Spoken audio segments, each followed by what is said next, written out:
কিয়ামতের ময়দানে আল্লাহ বলবেন, ও আমার বান্দারা আমারে সেজদা দিয়ে দেখা।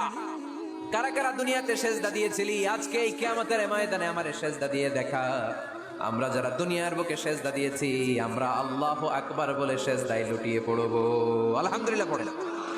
আর যারা দুনিয়ার বুকে সেজদা দেয় নাই, মসজিদে যায় নাই, সেজদাকারীদের সাথে আন্দোলন করে নাই, তারা সেদিন অনেক চেষ্টা করেও তাদের পিঠটারে বাঁকা করতে পারবে না।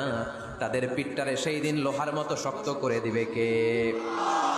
ইয়াউমা ইউকশাফু আন সাকিন ওয়া ইউদআউনা ইলা সুজুদি ফালা ইস্তাতিউন।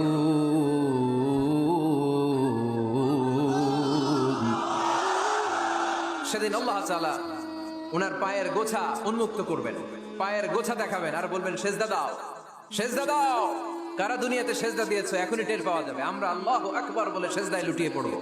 কিন্তু যারা দুনিয়ায় সেজদা দেয় নাই, এরা অনেক চেষ্টা করো, পিঠটারে বাঁকাই করতে পারবে না, সেজদাতে দূরের কথা। এদের পিঠটারে লোহার রডের মতো শক্ত করে দিবে কে?